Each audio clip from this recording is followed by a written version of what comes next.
All right, and we are live.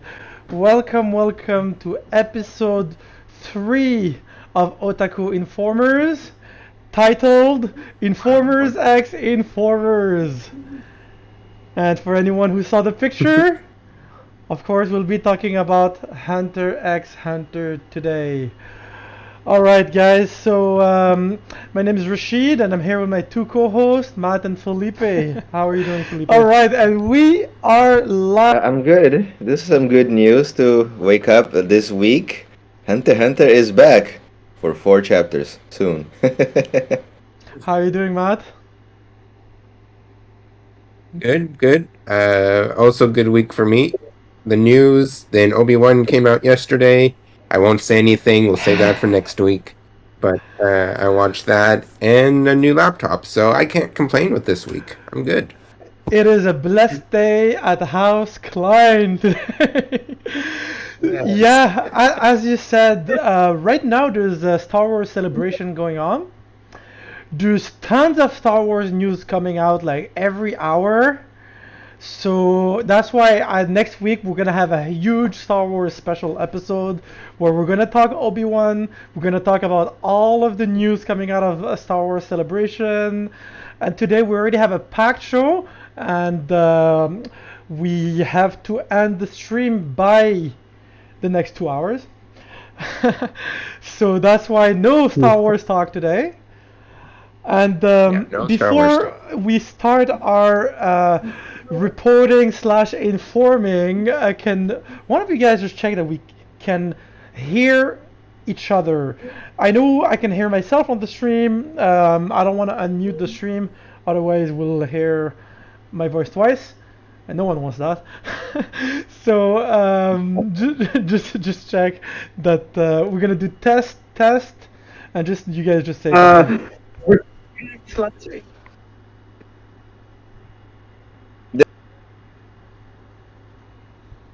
Can you hear yourself? All right, perfect. So Let's we say are so. good to go, guys. So without further ado, let us start.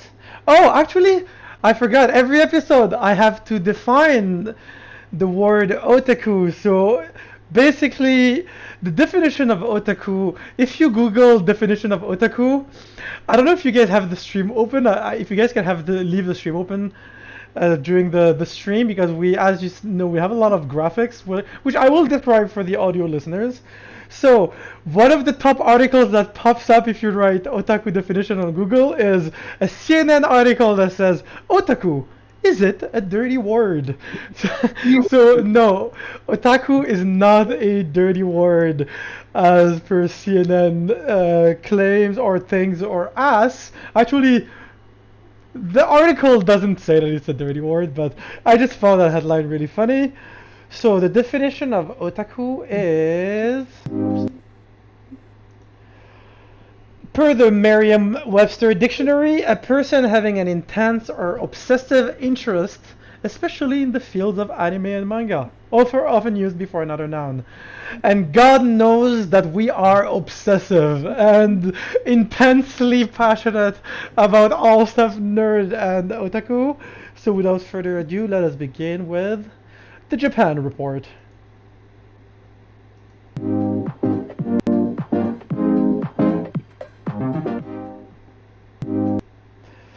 All right, so we're very lucky that in this podcast we have. I live in Montreal, but we have two otaku informers on the ground live in Japan. So how's your life in Japan going, Felipe? It's been fine. The weather's been very sunny, but yesterday was very, very rainy. It was terrible. Yeah. Yeah, So it's far, so actually good. very rainy in Tokyo, Montreal I too. see almost got flooded. I noticed for some friends that in Tokyo they almost got like a partial flooding just because it rained so much, but then it quickly cleared up. Interesting. So how's your life in Japan going, Matt? Largely the same. It was raining cats and dogs yesterday until probably lunchtime, and then after lunchtime it was super sunny, super humid, and I was in my office where they don't use their AC, so I'm just in the office sweating my balls off, and I'm like, "Ugh, someone please use the AC, come on, someone." But no. They're like, "Oh, you don't need it, Matt. It's not hot yet." This is hot. Come on. They do have a point though. It will get hotter, and it's only almost June. So yeah, hang in there, man. You know Oh, I that. know. I've survived Japanese summer 4 times now. I can do it again. So, at your office, you say they don't use the AC right now. Why is that? Well, I don't know if it's because of this, but there is like a government program called Cool Biz where the government doesn't want you to use your AC if it's below 25 degrees or 26 What? degrees. They're like, please don't use your AC to conserve energy. And I'm like, okay, sure, whatever. Isn't that also the initiative where they just kind of encourage you to just dress down, semi-casual? Yeah, it's also the same Yeah. initiative is what lets me only wear a dress shirt, no tie. I don't need to button the shirt all the way up. I can roll up my sleeves, or I can wear short sleeve dress shirts. So that part's nice, but the no AC part, I'm like, I get it, sure, energy conservation, but also, come on. Come on, just a little bit, please. I'm actually very curious. So, during the year, I know about the whole business formal attire in the Japanese offices. So, Matt, during the year, you always have to wear a full suit and tie. Uh, from From September to end of April, I have to wear full suit and tie. And then from May to around August, I can do the cool biz thing, the no tie, unbuttoned shirt thing. The That's cool a biz recent thing. thing. Yeah, cool biz. It's very Cool recent. biz thing. It's like 5 years. Really? Is Yeah, that it was the recent? early 2000s. I think. Yeah. Early 2000s or 5 years? Because that's a very big difference. I think, Double check, but it's not like 30 years. It's fairly Okay. recent in comparison to like Okay. four things. yeah, I know it's that not too old. I know There we that go. 2005. Summer 2005. 2005. Okay, it's not recent, but it's still fairly recent in Yeah. comparison to things. No, I definitely remember back in the day I had watched a documentary on Japan culture, and they were like they had to wear full suits in the middle of summer in the office, and you also have to stretch when you arrive in the office, right? Do you do that, Matt? Yeah, I don't have to do that. I don't have to do that. My company doesn't do that. But But also gymnastics.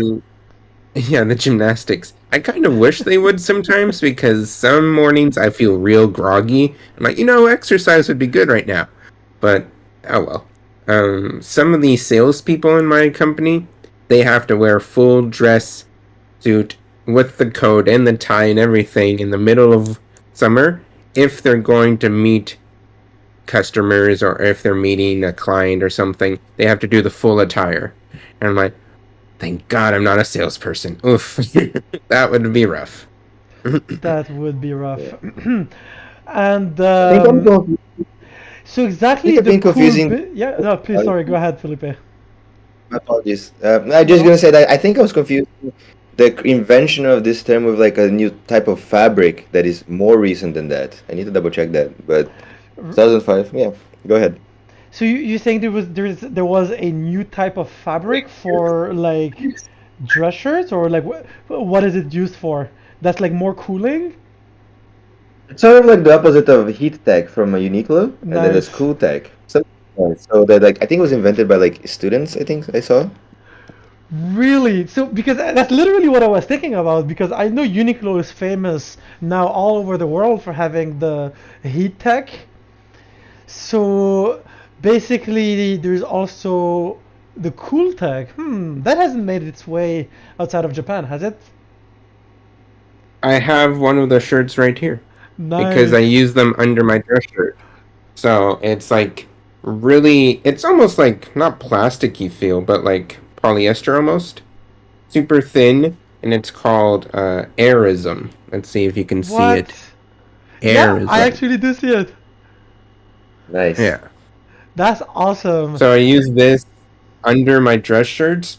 Try to because whew, if I didn't use this, all the sweat that would like destroy the dress shirts. That is true. I did not think about that.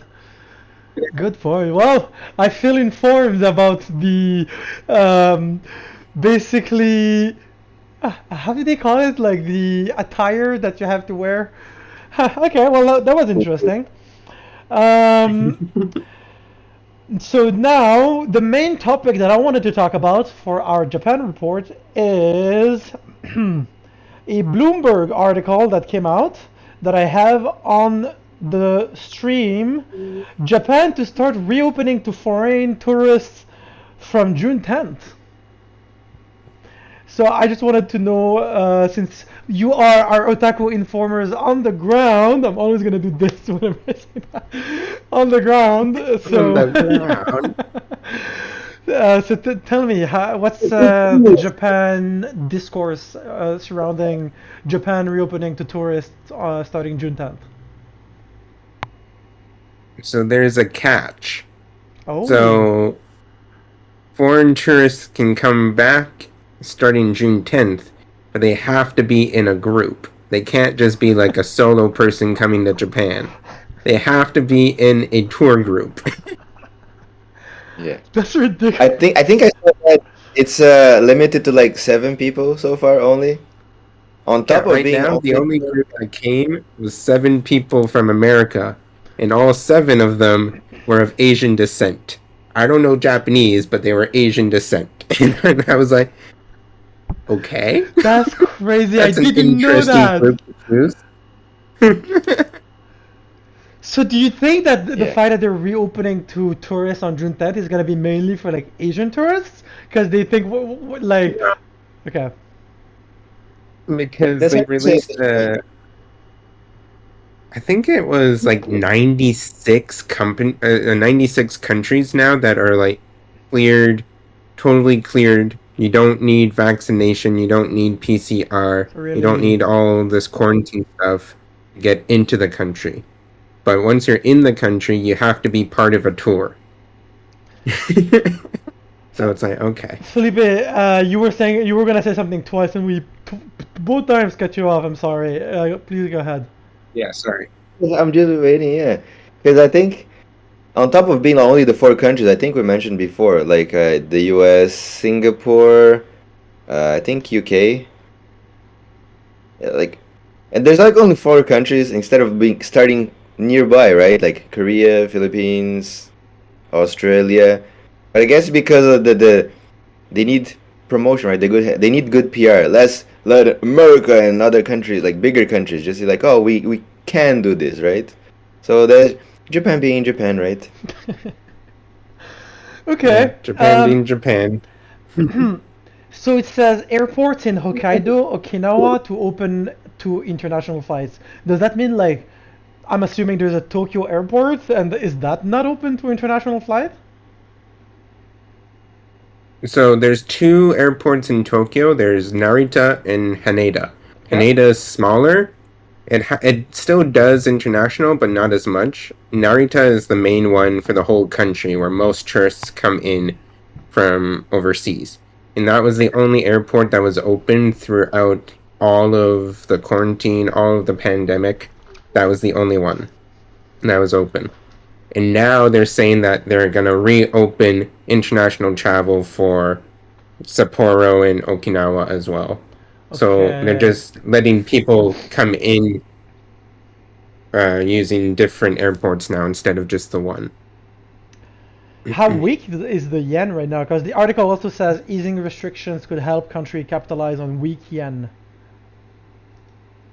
100 yen is almost $1 Canadian. I'm like, oh my god, it's never been this low. Really? That week, I Yeah. saw that the Canadian dollar was like a few cents above, stronger. But then there was a day where it went up again, so the Canadian dollar got weaker. But it's mostly been down, and I wonder if that is a strategy to allow more tourists to come in and spend more and make more here, and then they would just change that. But like, how do you determine that? That's a side of economics that it's a bit tricky to determine. Yeah. That there's Well, people pulling strings behind, so never know.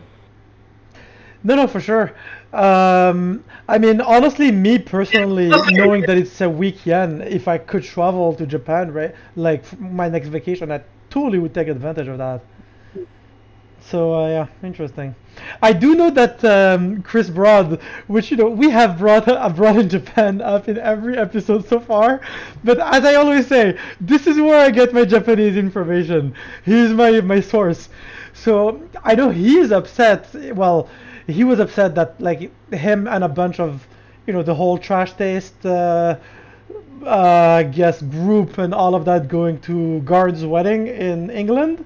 I know that he complained about the yen being so weak that like going to England, like he felt like it wasn't really how to say, he just felt like that he had never seen the yen that weak and the exchange rate that bad for Japan to England. So yeah. Maybe it's okay for 10 years, so it's a while. But we as fans, we're happy for him, right? He's finally back visiting for however long, so good for him. And by the way, you saw that Charlotte's there also, Yes, right? I So did like see the that. like going crazy. The shippers. It's funny. We're such like fans. We're like, oh my god, so Charlotte's there too, and like, so we know like exactly all of the Trash Days community who's there. Do you think they're all invited to Garn's wedding?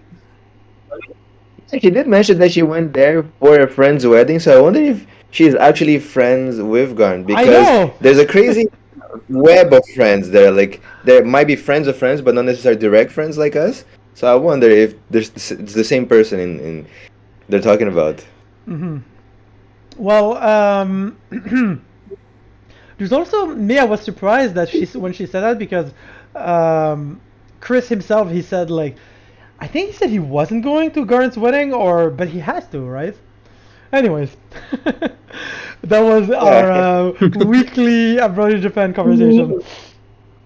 So, yeah, so to conclude the Japan report, you did mention Sapporo, and I do have another question about Japan because me, honestly, Sapporo is up there with the Japanese cities that I really want to visit because I heard from actually again abroad in Japan when I saw that video where he said that Sapporo is one of the friendliest cities to foreigners along with Osaka. So Osaka and Sapporo are like up there for one of the two cities that I really want to visit. Has either of you two been there? Me, not yet. No. Okay. Not yet. Well, maybe it will be a trip for the Otaku Informers one day. Hey, meet us special. All right, so I think is there anything else you guys want to talk about for the Japan report before we jump to the Otaku report? Okay, so I will take that as Not a for me. no. Probably nothing really important Oh, comes to actually, mind. actually, I do have a question. Since summer is coming up, do you two have summer vacations from work? I did get a word that we'll get an extra 3 days on top of what we're already going to be having, and that we have to take in a certain window period, which is fine for me. I'll use that time to go to Tokyo and see people. So that's fine for me. But the kind of job, it's not really a vacation. We have to ask the days off and use them. It's Mm. not really just like that you have this is off and you have to go. So It's like my job. Yeah, yeah, my job is also you have to ask. yeah. How about you, Matt? Any summer vacation plan or any summer holidays? Uh, Well, not really. Really, it's just the national holidays that most people take off. So there's like 1 week in August where there's like 3 days off, well, 2 days off. Wednesday and Friday of that week are national holidays. So I might ask if I can get Thursday off. That way I just have a longer stretch, like a 4-day thing. I see. But I used all my paid holiday days when I visited back home this year in January. So they're really hesitant on me on giving me more days off because they're like, you already used all your days off for the year, buddy. And I go, Really? that's right. How many days Okay. off per year do you have? Like vacation days I that you can take? think now it's like 11. I Okay. had 10 last year because it was like my first real year working with them. Before that, I was part-time with them. So this year, they're like, you get one extra vacation day because it's your second year with us. And I'm like, yippee! After 10 Give me a years, raise instead. I would have asked for a raise instead of an extra day off, but it depends. I'll just take whatever they give me at Yeah. this point. I'm like, a raise, an extra day off, I'll take it. Yeah. but I might just go see you in Yokohama so you can chill. Yeah. Yeah. how far away is Yokohama from Sendai, which is in Miyagi, right? Yes, Mr. Miyagi. Miyagi-Do! Yo, great minds think alike! Cobra Kai's side segment. If I take the bus, I'll take about 4 hours to get to Tokyo. If I take the Shinkansen, the bullet No, train, but maybe Yokohama, right? half. No, Yokohama is further. So Oh. I think there's a Shinkansen that goes directly there, but I would want to go to Tokyo first, resupply, do whatever, But if and you... then from Yokohama, Hmm. maybe there are trains, so maybe half an hour. Okay. From So, Tokyo to Yokohama is not that far. Maybe half an hour by like the local train. so for... Tokyo, Yokohama, Yoko train is usually 40 minutes. Okay. Oh, you're Yeah. very close to Tokyo then. Okay. Yeah, that's why you have to go early today to catch that train and go to Tokyo. That sounds like a great day. I'm so jealous. I wish I could say, oh, I have to leave early so I can go spend the day in Tokyo. Yeah, oh, sorry, I gotta go to Tokyo. Oh my god. Honestly, I'm very jealous. Like, what am I gonna do? Like, go to St. Catherine, downtown Montreal? It's so boring. Compared No, to... don't say that. You're like, yo, I can go to Akihabara and I can be there in 45 minutes. Don't say that. If one day, based on circumstances, if one day we all relocate to the West Coast in Canada, we can chill here and go to Japan easier. So it depends, right? So far, it's been like almost 2 months here. Like I'm still learning more and more, only in Miyagi. What do you mean 2 months? But that's only 6 months, 6 to 7 Okay. months I've been here and learning more. Matt's the more experienced in Japan, like, so to speak, like 4 years now. So like, there's some things that like you say Tokyo, he say like Tokyo, just another day, right? So different perspective. So I was like you before. Every time I got to go to Tokyo, I was like, I'm going to Tokyo. Yeah. But now I'm like, yeah, I'm going to Tokyo. Okay, how many- whatever. It's like going to St. Catherine to me. Oh my god. How many millions of people live in Tokyo? I don't remember Yeah. the newest ones, That- but I it's forgot. more than the population of all of Canada. 13 million. Try to think about that. 13 million 13 live in Tokyo, almost not counting the suburbs, right? Well, yeah, the greater Tokyo area is more. Yeah, for I sure. just don't remember. Because I know most people live in the greater Tokyo area, so Yeah. I can totally see that. But still, 13 million? That's what I mean. Montreal has 3 million people. Like it's like a village compared to Tokyo. It's like a literal like, oh my god. Anyway, one day, hopefully, we'll go to Tokyo together, which was gonna be like the best vacation. All right, so I think we're good for Yeah. for the Japan report. I usually try and make the Japan report 30 minutes. We went 25 minutes, so that's perfect. So let us jump to the OTAKU Report.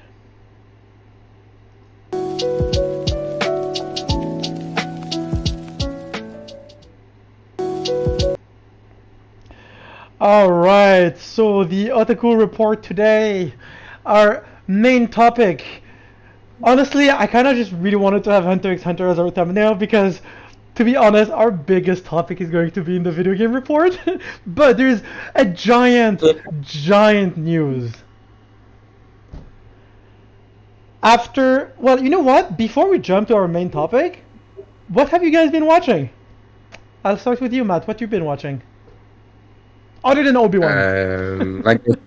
Yeah. Other than Obi-Wan, I haven't even watched it. Caught up on Spy Family.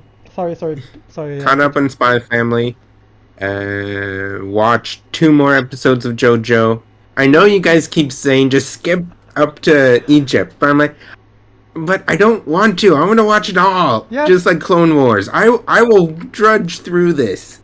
So I watched 2 more episodes of JoJo. Like the newest one I watched was basically they were getting chased by a demonic car, and I was like, this is really weird, but yeah, okay. There was a demonic car chasing after them. That's cool. Dude, I don't even remember that episode. It must have been so bad. It's not. That's the thing. But it's not JoJo. Stardust Crusader is not JoJo. It is the dark side of JoJo. It is the worst part of JoJo. It's like once you'll get to part 4, part 5, and part 6, there's no bad episode. Every single episode is gonna be amazing. So don't worry. Stardust Crusader feels like Pokemon, where Team Rocket is just flying off again every single episode. Dude, yeah, starting to feel like that. It's actually it's good that yeah. I did start the new Mike Myers show on Netflix. What was it called? The Pentaveret or something like that. And it's only 6 episodes long. It's like if Austin Powers, but like even more mature, with like more dick jokes, and like Key from Key and Peele is one of the main characters. Nice. And the show starts with like 5 characters, all played by Mike Myers, kidnaps Peele and makes him join the secret society. And I'm like, this is a great start. And then they go to Canada, where everything is fuzzy. Like, they literally filmed it like it was the 1980s. So everything is fuzzy and like 4:3.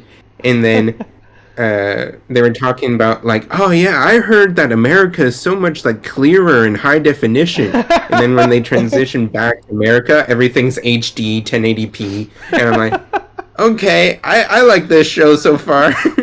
So I'm only like 2 episodes in, but it's funny. I like it. It's short. Each episode's like 25 minutes, so I'll get through it easy enough.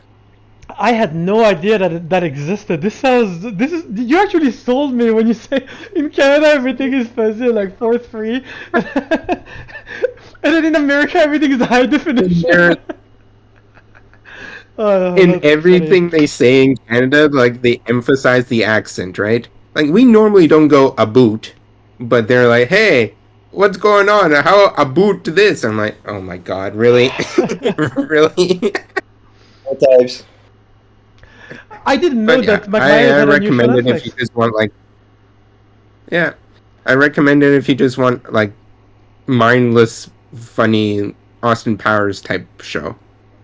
So you said that that's what I've been watching. It's Key from Key and Peele, right? But then you said Peele, but it's Key. Oh yeah, it's the taller one. I always mix them up. Keegan something. Yeah, it's Key. Yeah, Keegan something. Yeah, Keegan. No, yeah, I actually really like him. Just because when you said Peele, I'm like, Jordan Peele is so huge now. Like, he doesn't act anymore. He just like directs since freaking oh my god. Get Out. Get Out. Thank you. But thank God Matt is here. Yes. A fellow cinephile. All right. So anything you want to comment on what he just said, Felipe? Comment no, but I've been watching also Spy Family. It took me a day to catch up on the 7 episodes. Okay, so you Yeah, I'm both caught caught up. up. I No. understand. I understand. I also been catching up on Shaman King reboot. I've been catching up on Kim's Convenience. I Mm. started season 5 of Better Call Saul. Oh yes. And what? Uh, I think that's it so far. I was looking into like other movies that I saw some clips, but I don't have certain platforms, and I noticed this other movie I wanted to watch is Paid or Rent on Prime Video. I'm like, next time, What movie? maybe. I think it was called The Big Plus or Big Surprise. I forgot. I need to double check Okay. the cookies. Yeah, I The mean, Spy Family. so oh god, so I'm sorry, but I'm not up to date with Spy Family, so I will get up to date for next week, and we'll talk about it next week. I was planning on getting up to date with it because I actually really liked the first couple of episodes that I watched. So, what do you think about it so far, Felipe? It's pretty fun. I see where the story is going. I see how they're going to develop. I like that kids and adults alike enjoy in my corner here where I live. They've always talk about they love Anya. Okay, so I'm curious about what you just said. What do you mean kids and adults talk about it in your area? Like, do people talk about the anime over there? Not in the open, like you have to like find them, especially where I work, right? I just talk to them and they like. Just So, like when you liked Star Wars as a kid and you like Star Wars now, same thing. So yeah. it's so hard for me to imagine a country or an environment where it's like you watching anime is mainstream, not just with like a certain age group, but like everyone. The way that you're saying it, like I couldn't like at my job start talking about anime. People would be like, "What the fuck?" Sorry. I- Which is weird to think about. It's just another form of entertainment. You of watch your course. whatever shows that is people like anime is arguably better storytelling than everything else, right? So it's just another medium of how to watch. So that perception is still weird. I watch at said such and such show. People should start saying not just anime or just drama. It's just a show. I completely agree. So, Yeah. at your job, like in the break room, you're just talking about Spy Family with your coworkers. No, because I don't speak Japanese, or I try not to speak Japanese, and because they don't talk to me. They don't try to talk to me. Maybe I should try to do a bit more effort to reach out, Be but I'm just shameless. busy preparing stuff. I just preparing stuff for the next time, right? So I was like, I'm trying to get ahead on my job. But I think because in my introduction I said that I speak a little bit, I'm not 100% fluent yet, but they just either overlook or forget that fact. So whenever I do have to ask something, they always reply in English. And I'm like, Mm. it's only been 6 months and I'm tired of that already. It's Hmm. kind of silly sometimes. It's so funny yet Yeah. not funny. Don't you remember that I speak Did you something? get You can reply a one word in Japanese. You don't have to try to speak. Oh, I don't to speak English. I'm like, wow, this is it wow. gets tiring, and it's only been 6 months. Rashido, prepare yourself. Yeah. Did you get Nihongo Jozu yet? Did you get someone to tell you Nihongo Jozu desu ne? Like your Yeah. Japanese is so good yet? Did you get Hashi Jozu desu ne? Yeah. What does that mean? I get that Uh, all the time still. I'm just like, yes, I've been living here for 4 years. Of course I'm good with chopsticks. I noticed that near this is similar to it's like a bit of tangent, but it's like not really the Japan report. But like the other day, I noticed there is a cultural center close to where I live, like literally like less than a minute walk away. I went in to ask some questions about what they have activities and such. And then all the time these ladies are just like they're not even paying attention. It's like, oh, Nihongo Jozu desu ne? Like, yeah, sasuga. I just want information if you have something to do, and it was just something about a religious group or something. Like in my head, no thanks, bye. But like they're Yeah. not listening to me. Like, is there something that is interesting? Like, no, it's just a church group. But like all the time he's like, oh, very good Japanese, very good Japanese. Okay, thanks, bye. Yeah, it's like autopilot messages. It's like you know someone's not actually listening to you if they go, "Oh, Nihongo Jozu desu ne," because you're like, "Yes, okay, never mind." That's hilarious. Yeah. So, how about you, Matt? How is your Japanese? So Felipe is better than me, by far. Felipe is better than me, Proud of but you, Felipe. I know enough that I can get away. Well, I guess I know enough that I can work in a Japanese company and get stuff done.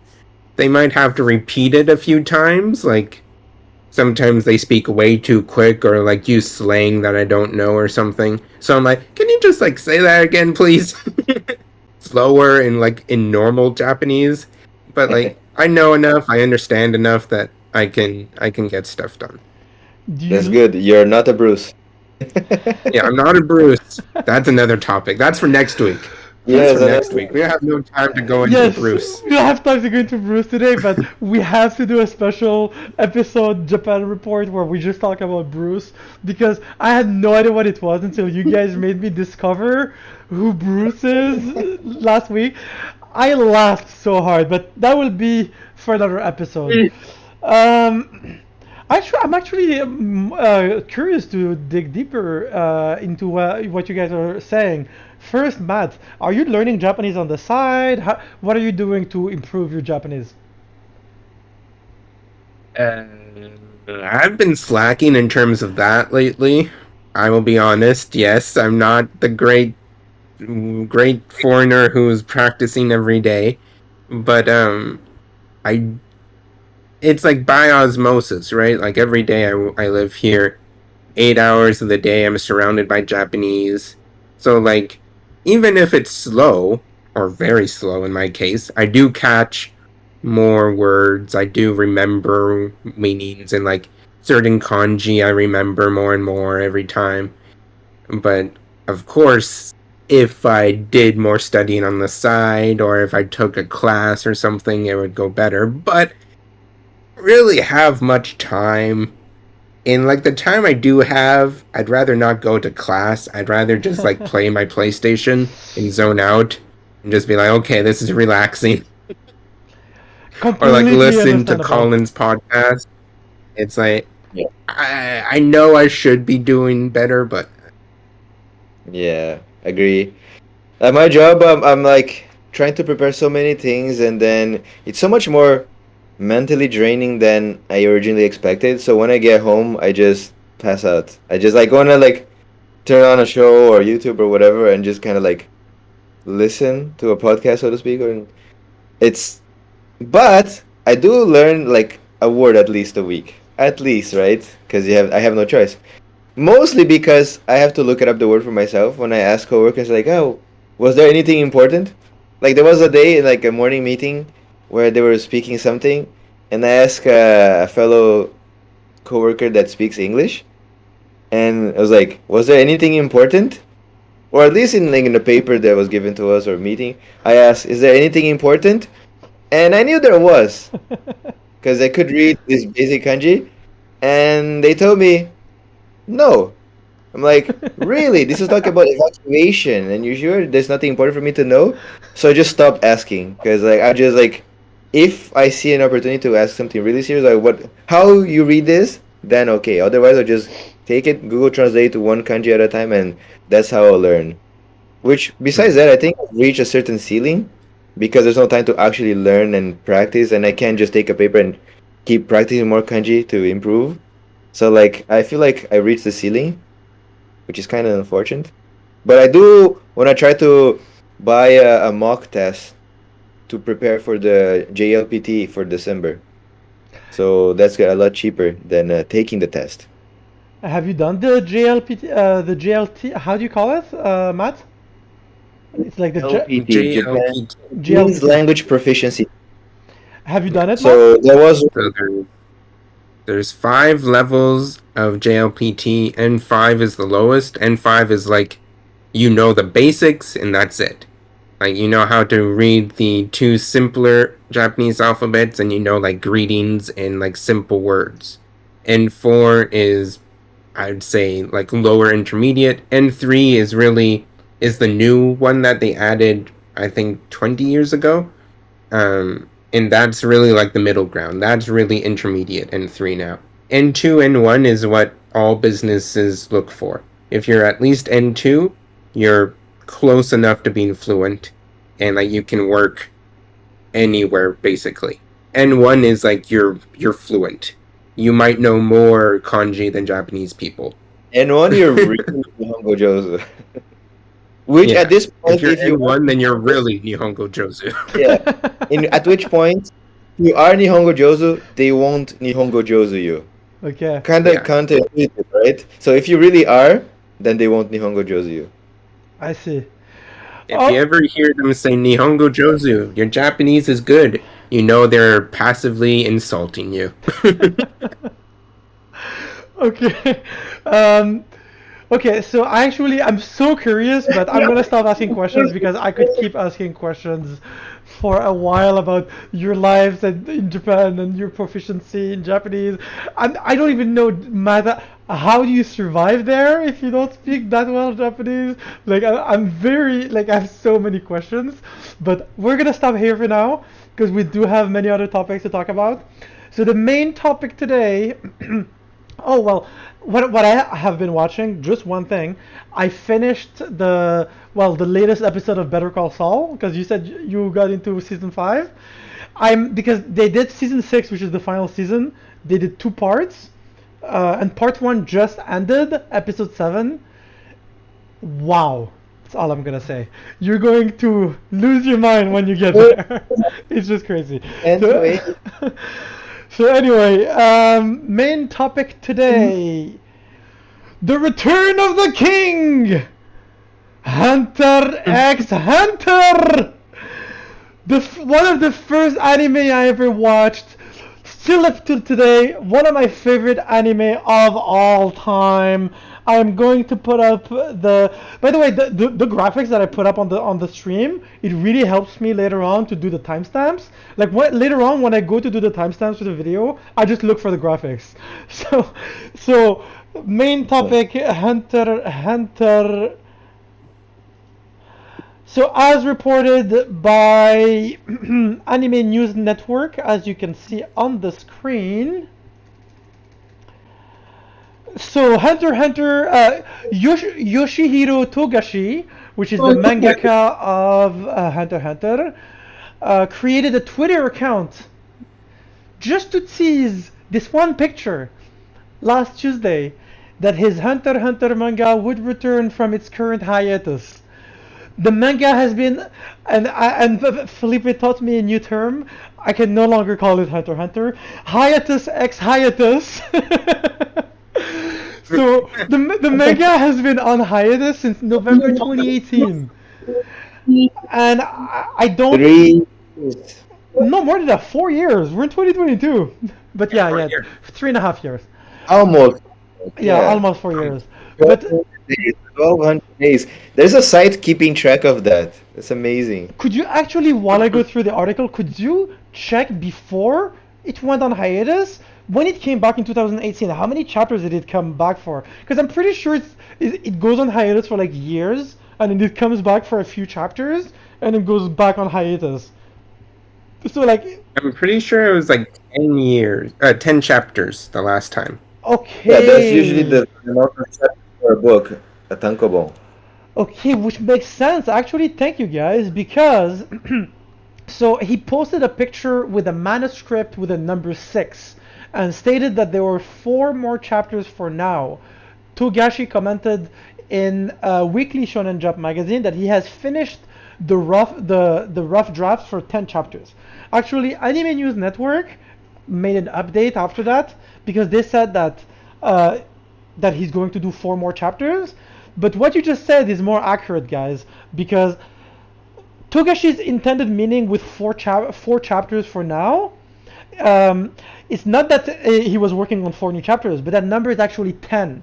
He's working on 10 new chapters, and as you guys just said, it is exactly the amount required to have the amount volume. to have a new volume. I'm gonna put the second part. Apparently, a second post he made on the Twitter, he posted the picture of a tree. Yes. And people are speculating Is it related to the story? Is he gonna be like ADHD and just switch from where they currently are in the story? Because after so long, we know how flimsy he is. Yeah. And I have to say this, I love the series. I respect the author for creating Hunter x Hunter, but I'm thinking in a business perspective also, right? I don't know all the intricacies of certain things, but from Jump's perspective is I would have cut him like a long time ago. After like more than 6 months of hiatus, I'm sorry. We'll resume your contract later. We'll cut you and allow other people to be published, right? So many people waiting for their debut, and they have to wait for this one person that just basically being lazy. We know about his conditions and such, but at this point, he has this weird status where he has been employed and not employed for so long, and they just like, oh, I need time off, and Jump says like, no, you work for me, but instead he's just like, how long you need time off, sir? So this is the weird start. He could just ask all the assistants, and also he can just focus on writing the story instead of drawing his badly drawn because of his supposed condition, right? Which is true. So ask for assistance. There's been like rumors where if you should do the same as the Death Note duo, one writes and the other draws, similar to even one for One Punch Man. Like the Ice Shield guy does the art for his webcomics instead. So for years, it's been speculated. He even answered in an interview like, "Oh, fans really like this series, right?" So like, no shit. So of course, you should have just been focusing on that. So it's been 3 years without art. Just give us some goddamn something, you know. So that's for me, it's lazy. From my perspective, it just feels like he's not only a bit lazy but proud. You can ask for like million assistants, lots to what to do, and still just doing nothing, relying. And other people have counter argue.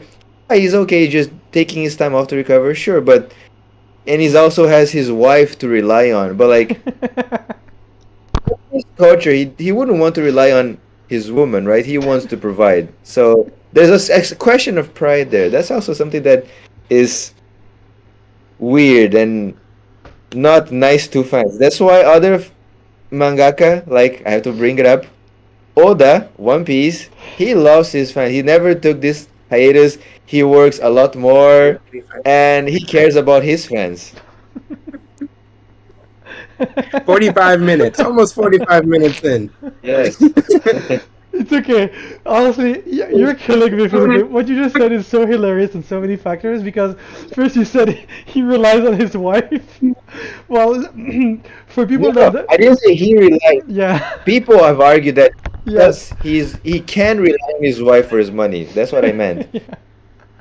It just makes me laugh. Well, for people who don't know, um, Togashi's wife is the Sailor Moon mangaka, so she's definitely very rich, probably way richer than him. But who knows actually? Hunter x Hunter is huge, and like they've probably Yeah. made a lot of money with Netflix.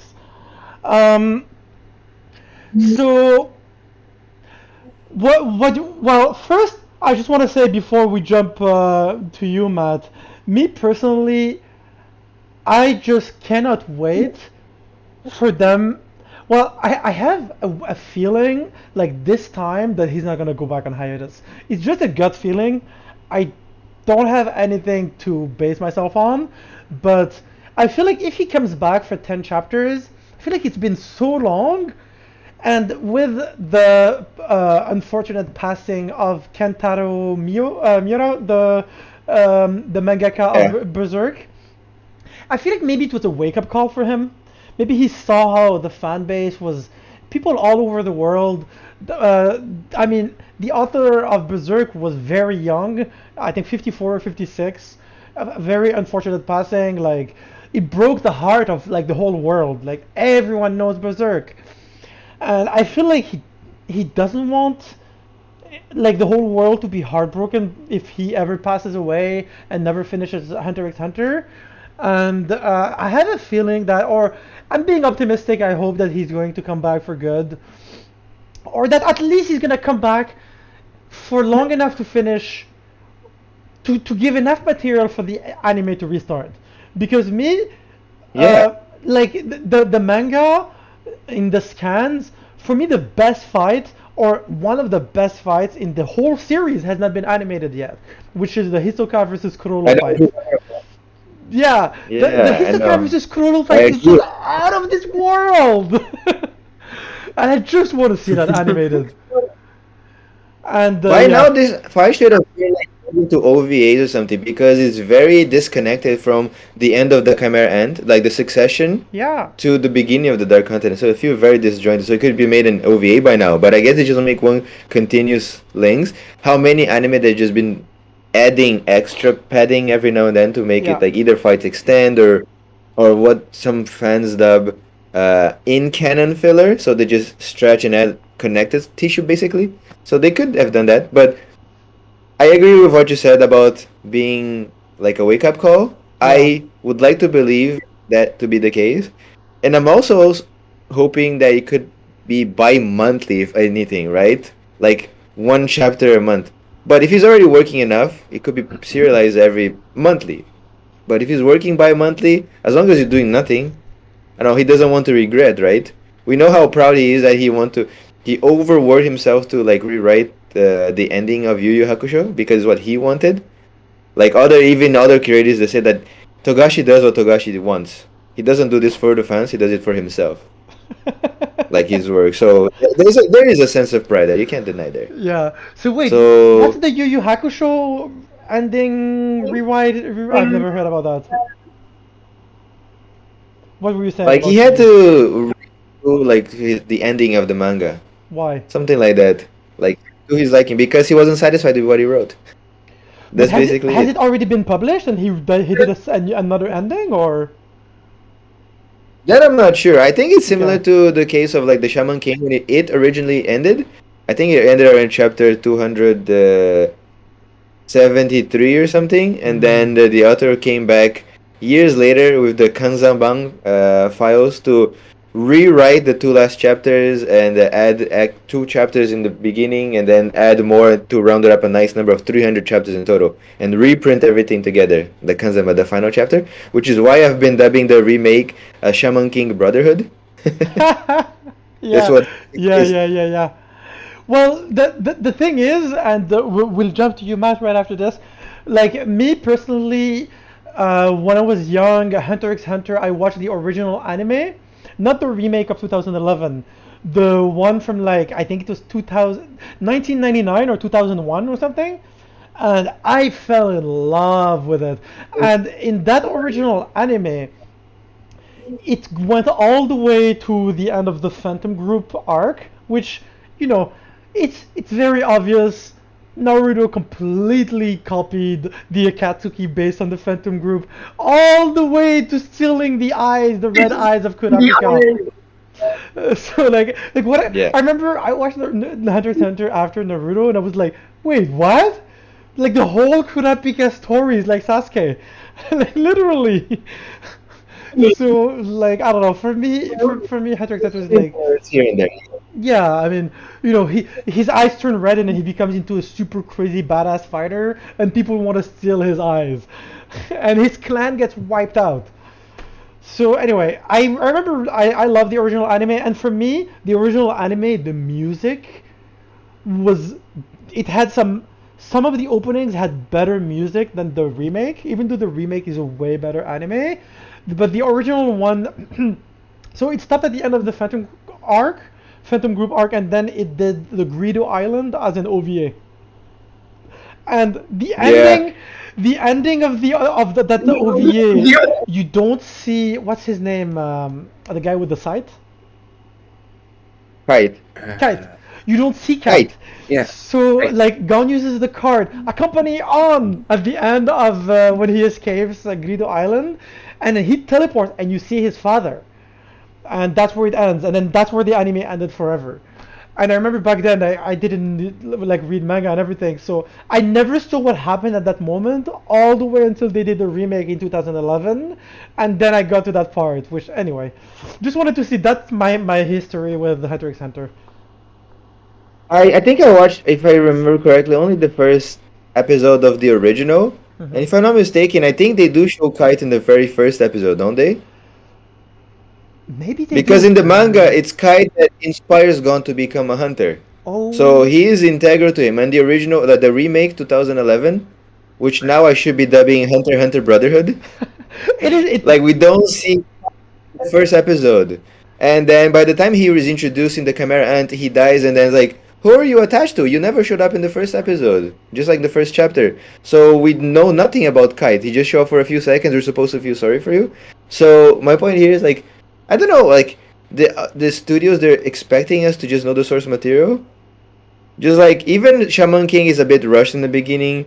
Full Metal Alchemist Brotherhood is a bit rushed for like 9 episodes because they expect us to have watched the original up until like episode 15 or something, where like the thing with Nina happened that was developed for like 3-4 episodes, and then in Brotherhood happened in one episode, like almost like a Cliff Notes version, and there's a bunch of stuff that happened before that. So it's like, to watch Full Metal Alchemist, you have to watch the first half of the original and then continue and then Brotherhood. So like it's very rushed, even though a lot of people say that Brotherhood is a masterpiece.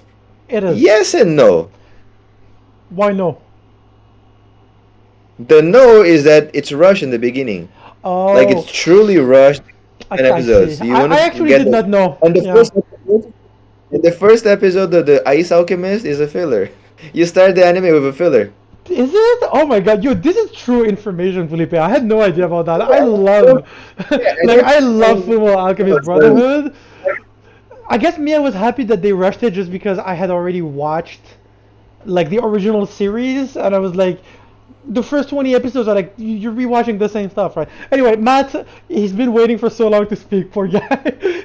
So please, tell us everything, your history with Hunter x Hunter. Tell us what you think about this news. The floor is yours. Okay. All right. I'll make it brief. You don't have to. I'll make it brief. No, don't. I never watched the original anime. The first time I even heard about Hunter x Hunter was my first year in university.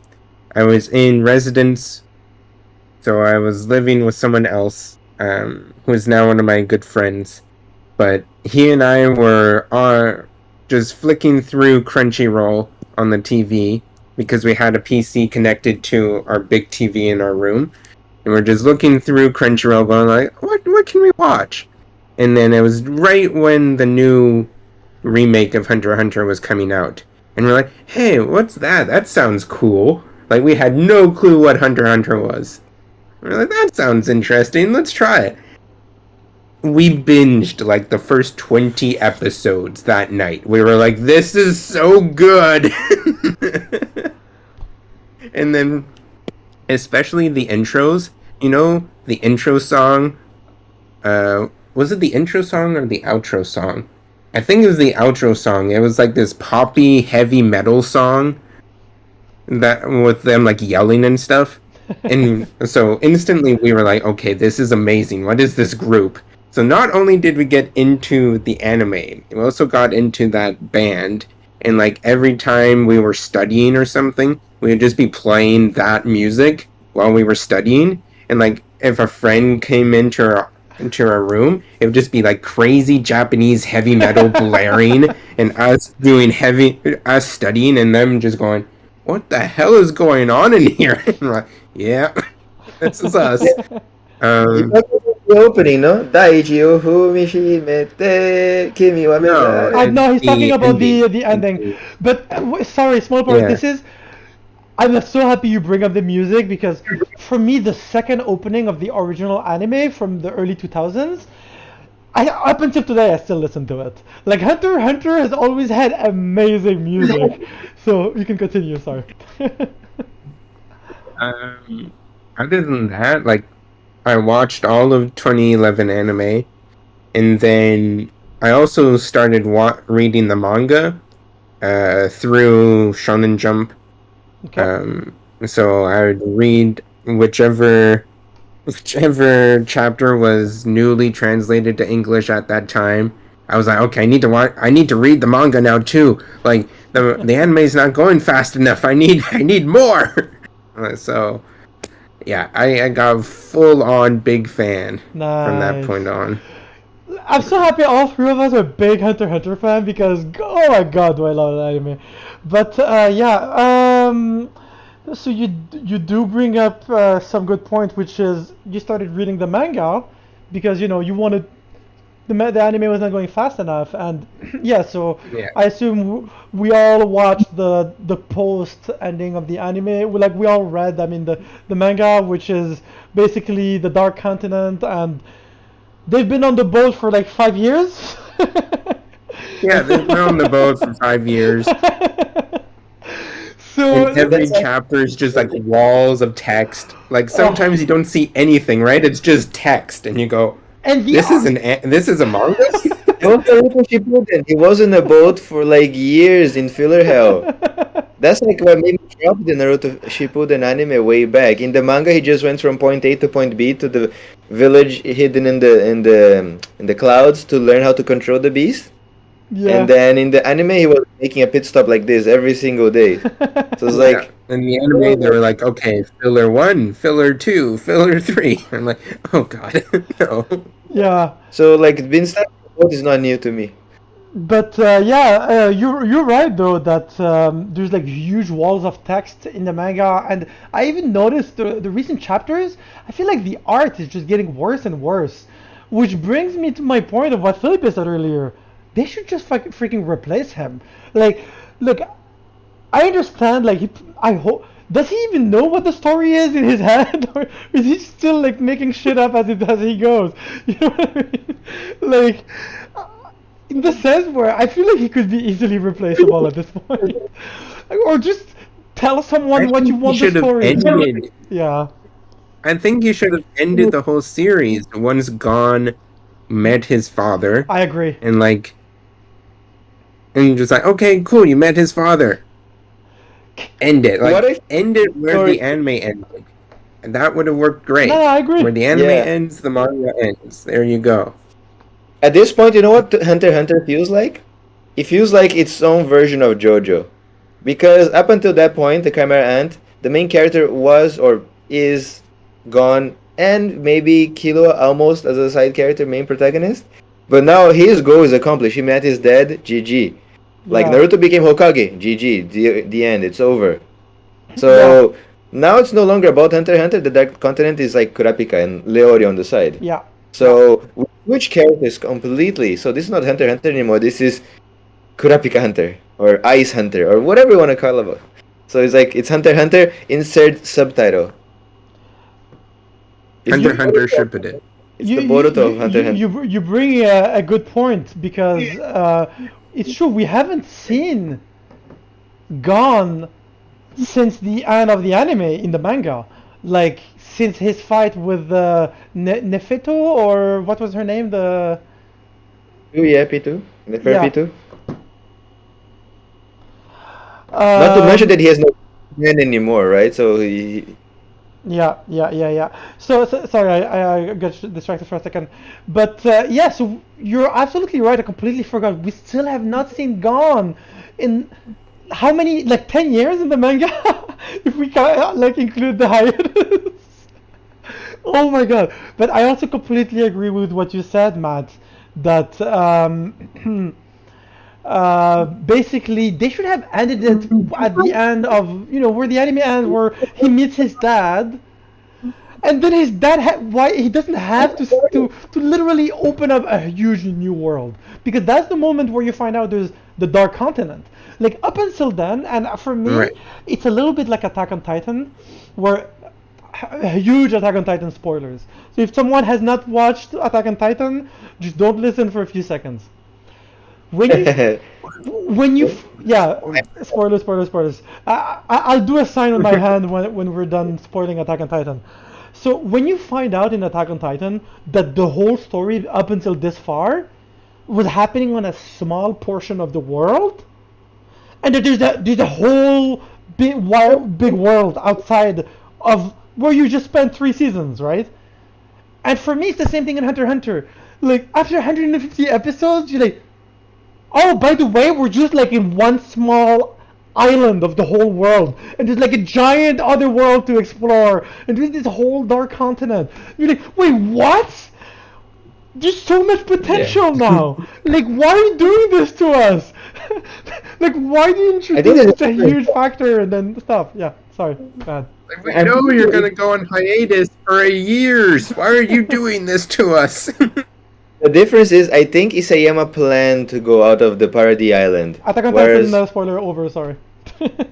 yeah, so I think Isayama planned that. Whereas Togashi, I think he just came up on the wind. It's like, oh, this is gonna keep, this is gonna blue ball some fans forever. Ha ha ha ha ha ha.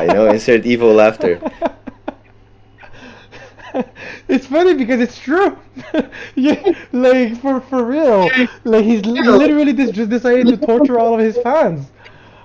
Anyways, there was something else that I wanted to talk about. Oh yeah, and that's why for me, Attack on Titan is a true masterpiece. Just because, as you said, it was planned. Like in Attack on Titan, he knew what he was doing. The basement, for me, is one of the greatest reveal in media history. Like when you find out, like freaking almost 10 years later from when the anime started, when you find out what's in the basement, and you're like, oh my god, everything was planned. This is the greatest reveal. It's like from episode 1 up until the very end of season 3. For me, there was like no very few comparable reveals. Yeah. Anyways, so Before we leave No, Hunter x Hunter, please, I please. did send the link to the website that shows you each hiatus on the Discord general channel. Okay, I sent that link. let me open it. I I'm was looking curious. down on it, and it's the newest hiatus started January 2019. Well, the January 2019 issue of Shonen Jump. Okay. And then it's lasted until now. It's lasted 161 issues of Shonen Jump. My gosh, this is a beautiful and yet sad chart. Everything red is Can you send it hiatus. on in Messenger? Just because I don't want to touch Discord. Yeah, Oh, because I I'm very curious. Actually, this is ending up to be a Hunter x Hunter special. We're going in depth. There we go. That's great. That's great. It is. We're living up to the name of the It thumbnail. Hiatus, that GitHub. That's freaking hilarious. Okay, I'm putting it on the other screen. Oh my god! Everything in red is the hiatus? Yeah. Oh my god! Okay, so for everyone watching, if you're curious, it's hiatus dash hiatus.github.io, and this is mind-blowing. This manga started in 1998, and for the most part, for over 50% of this manga's course, it has been on hiatus. What in the actual hell? So first major hiatus, all of 2006, all of 2007, most of 2008, most of 2009, most of 2010. So basically, since 2006, this guy hasn't worked. This guy literally has been on hiatus since 2006. This is insane. Yeah, it's pretty sad. This is insane. Gotta love that there's some really dedicated fans out there. My gosh.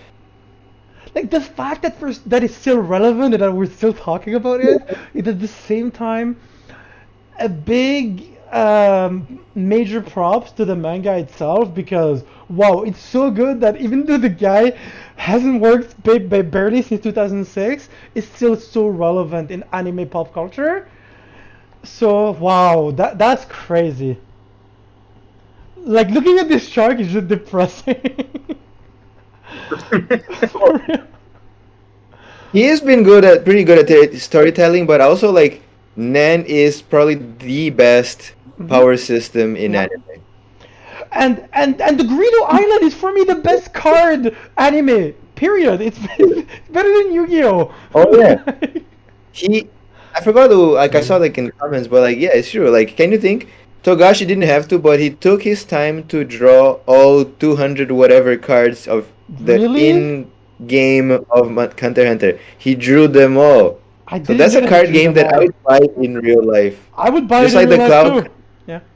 just like the card Captor's Cloud card, I would buy those. That's just crazy. I'm mind blown. Honestly, this conversation on Hunter x Hunter has informed me quite a lot. This has been a great conversation. Any closing comments on Hunter x Hunter before we jump to the video game report? I truly just hope he gets a good assistant. I hope he gets Kubo from Bleach to just draw the art for him. Can you imagine that? Oh, That would Hunter be- x Hunter with Bleach art? Ooh, Hunter X Bleach. now that would be good. Yeah, it wouldn't be You Hunter. gotta bleach your eyes for that. Sorry, I'll let myself out Yeah, after. yeah, that was bad. To be Bleach. fair, that was bad. I usually love your joke, but this one did not hit. Okay, Yeah, I well, tried. for me, the last comment is Ooh, I don't where'd know that where echo come I from? don't know. Where did that echo come I see from? what you did there. Your last comment was just to keep us in suspense, just like Togashi keeps us in suspense for years. So that was on purpose. Well done, Rashido. Well done. My comment is nothing. All right, well, Comment is find out next time in Dragon Ball Z. yeah, for real. All right, so that was the Otaku report, and now the video game report, the gaming report.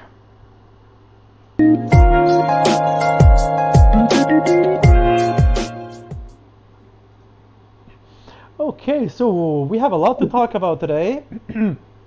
First things first, um, we're not gonna do the what you've been playing this week. Instead, I know that Matt has watched something this week that we have not, Yes, and that is yes, I have watched the Uncharted movie. I have watched this thing. I put up It's the a thing. poster. I put up the Japanese poster actually on the stream. So you have the floor, Matt. Give us your Uncharted review. Okay. So I watched it earlier this week, so I've had a few days to think about it and for it to like settle in my head. And basically, it's a good Indiana Jones type adventure. Like, oh, they're finding clues. They have to go to like some ancient ruins to find this item, and then this item leads them to another item, and then like you get those together, you finally go find the treasure type adventure movie. It's good for that type of story movie. But as an Uncharted movie, it's like halfway there. Some of the stuff is great references, they did good job, but the other half, I'm like, they missed the mark on it. The biggest thing they missed the mark on was Sully. I'm fine with Mark Wahlberg. He's a okay actor. He has some good roles here and there, but he should not have been Sully. That is my I will not change on that opinion. He should not have been Sully. An older Nathan Drake, sure, he could have pulled that off, but not Sully. I agree. Well, I haven't seen yeah. the movie yet. I just saw trailers, but there is, going with that thought, even Tom Holland should not have been Nathan Drake, just because he doesn't look that old. That's another thing. Tom Holland, he could have been a younger Nathan Drake, like even Well, that's before. what he is in the movie. He is But like this but is the, his first ever adventure in the movie. So like, he's like 25 in the movie, so he's like younger than all of us. And this is like his first real adventure. This is the first time he meets Sully. This is his first time he does any sort of exploring. Like, sure, he has all his knowledge, all his history knowledge and stuff, but this is his first real adventure. one thing from the trailers though, and a review that I watched before watching the movie, but like even on the trailers, there's scenes taken from the game, so that's just Yeah. like a cheap throwback for fans. But which means that those scenes taken directly from the games that take place in the future, that was just like a hook for the fans and not really well done because it should have been made even earlier. You see my point? So you Not tell me that it is like they did a pretty good job at like choosing set pieces from the different games and then making them work in the whole movie. Like spoilers for the end of the movie. The end of the movie, he finds 2 old ships, like in the end of Uncharted 4. Oh, spoilers for Uncharted 4, my bad. But it's an older game now. Like, if you haven't played Uncharted 4 now, It's okay. too bad, Okay. so sad. It's okay. Don't So- worry At the about end it. of Uncharted 4, you find this big old ship. At the end of the movie, you find 2 big old ships. They're like, okay, let's take these cool little set pieces from the games, merge them together into this movie. Okay, fair enough. It works well enough. Like, the infamous airplane scene is how they start the movie. They do the cool airplane scene from Uncharted 3, they start the movie with that, then they flash back to the start before the airplane scene, and that's how the movie progresses. But Interesting. they So also just- do. Oh, what was another scene? There was another big scene that was. Oh yeah, they do a flashback to the orphanage. So also from Uncharted 4, where you see young Nathan Drake and his brother going to a museum and trying to like steal a map from the museum, and then getting caught and then being sent back to their orphanage. So they did a good job at incorporating stuff from all the different games. The main thing, like my main complaint, is what they did with the characters. Sully and Nathan Drake. It's fine if they wanted to change their characters because it's a movie, it's not directly adapting the games. But the changes they did make, I was like, I'm not really all there for it. What kind of changes? I've been Sully is a jerk. Sully is just a jerk. Like in the game, Sully is like this nice-hearted, like he's a scoundrel. He's like a Han Solo in the games, right? He's basically Han Solo in the games. He's like a guy, golden heart, but he'll do a little bad stuff to get what he needs, right? But in the movie, he's just a jerk. Sully is just a straight up jerk. Like at one point, Nathan is about to get captured by police, and Nathan just out loud goes like, "Sully, you're not gonna leave me, right?" And Sully's like, "Oh, sorry, kid, I got what I need," and just leaves, just leaves Nathan to himself. I'm like, the real Sully would never do that. The real Sully would find a way to save Nathan. No, not this Sully. This Sully was like, "I got the money. I'm good, kid. Bye bye." Interesting. So So I have comments and tangents. So you've been informed that this is his first mission. So would you say that this is supposed to be a prequel to the games, or Sony wants to develop its own new Uncharted live action universe? Similar to it's how its own separate thing. For sure. Okay. It's its own separate thing. There's enough different stuff going on that they wouldn't be able to incorporate it into the main games. So they're gonna create more movies, right? Yeah, it did very well. Like it's made $300 million worldwide. Over. So for sure Sony is going, "Ooh, we should make a Over- sequel to this." Over 400 million. Yeah, Cashing over out of 400 that million. Spider-Man movie, money, Tom Holland. I guess it's the same thing as when Netflix did that Full Metal Alchemist live action movie where they just insert so many other things, but compared to the anime or the manga, it's its own universe, just jumbling scenes around to make it the fans like, "Oh, I recognize this reference."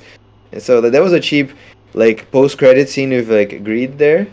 So I guess it's its own universe. Better Just than like the Full Metal Alchemist movies. I will say that. The Uncharted movie is better than those movies. Those movies, oof. I won't get into that, but I do have a couple of questions. yeah, Go ahead. I was just gonna say one last thing about the post-credit scene. So the scene after the credits, of course. that's when it starts feeling like an Uncharted movie. The credit scene is when it starts feeling like an Uncharted movie. If I want to be nice, I'd say the last 30 minutes of the movie feels like an Uncharted movie. Like the final big set piece, the final big fight. That's where Nathan Drake finally gets his gun holster and he puts his gun holster on. And the moment he puts the gun holster on, the Uncharted theme starts playing in the background, and you go, "Oh yes, now this is the Uncharted we're looking for." Oh, But then the credit scene pops up. Sully looks like Sully. He's wearing like the Hawaiian t-shirt type thing. He has a cigar. He has the mustache. He has his giant revolver. I'm like, okay, now we're getting somewhere. It just took a whole movie, but now we're getting somewhere. So in the post-credit scene, Mark Wahlberg finally has the freaking mustache that everybody asked for. Why didn't they do it before? Nathan Drake looks back. Yeah, Nathan Drake is about to get like shot and captured by bad guys. And he looks behind him, and Sully's there with his revolver. And Nathan Drake goes, "What's that on your face?" And he's like, "It's a mustache. It's a mustache, kid. Get." It's like, "Yeah, it's a mustache, kid." I guess you kind of like put in a headcanons that Sully is a jerk because it's X years in the past prior to like the timeline of the game happening. So he learned to become more mellow and more and nicer. So maybe that's why, but it's its own separate universe. So Yeah, people do and like in the game when Sully first meets Nathan as a kid, like Nathan's like 12 when he first meets him in the games. Sully is already a nice guy. He's already trying to help Nathan, right? Sully's like, "Okay, you're good at pickpocketing. You're like a crafty kid. How about you join me? And like I'll get you out of the orphanage, and like I'll take care of you, kid." Whereas in the movie, it's like, "I want you to help me because you can be my like the guy that gets captured while I run away with the money." It's like totally different motivations. But it's an adaptation, right? It can't ever be 100%. But this reminded me of, you know what? A comparison? Kenny and Levi from Attack on Titan. You watched the Attack on Titan live action movie? I never watched it. Not necessarily the live action, but the characters. You know Kenny from season 2, the one with the cowboy hat, the one that trained and raised Levi. So that's Sully and Nathan Drake. He's from the Mikasa family. Yeah. Yeah, raising the other, not family, clan, so to speak, right? Yeah, so yeah. Sully raised Nathan to be a badass, sort of, and Kenny raised Levi to be a badass. So that's a segment. One last thing before we move on, Matt. So I just have 2 or 3 short questions. First, would you recommend this movie to someone who's a big fan of the Uncharted movies? Of the Uncharted games? Okay. Yes? Okay. Yeah, of the Uncharted games, they do enough right that I still recommend it to fans of Uncharted. It's like, overall, here, I'll make it easy. If you're not a fan of Uncharted, it's a good action movie, fun time, you'll like it. Okay. It's good. If you're a fan of the Uncharted games and played all of them and all that stuff, sure, you'll be a little bit annoyed about Sully, most likely, but they do enough right that you'll be like, okay, it was still decent. And then you see the post-credit scene and you go, okay, if that's what the sequel's going to be, I'm all down for it. So I do recommend it. Okay. And second question, as a cinephile, would you recommend this movie to someone who just really likes movies? Yes. It still does it well enough that you're like, okay, it wasn't a bad movie. You know what? Because you said that, I'll watch it. I have never played a single Uncharted game. I've never been an Uncharted fan, never played any of the games, so that's why I'm curious. But if you say you would recommend it, even for someone who just wants to watch a good movie, then I'll watch it. All right, so actually, it's a fun time. Interesting. I might watch it too. I got a bit tired of like such adventure movies. I'm more looking forward to like other movies like The Last of Us, or even the one that just got announced, Netflix making a movie about Horizon Zero Dawn. Perfect also PlayStation. Segue. Like Good transition. Perfect segue, Felipe. Because what I truly am most. If you guys open up the stream, you will see on the screen. I think maybe if I lower my my mic, I'm gonna lower my mic so that it doesn't do a peak like that. Okay, I lowered my mic by about halfway through. Actually, Hopefully it doesn't peak again. yeah. Anyways, so I just won't scream, I guess. So basically, it has been officially announced that Sony play. Oh, actually, at the beginning of the Uncharted movie, Matt, you probably noticed the new PlayStation logo. I don't know if you've watched it, Yes. Felipe.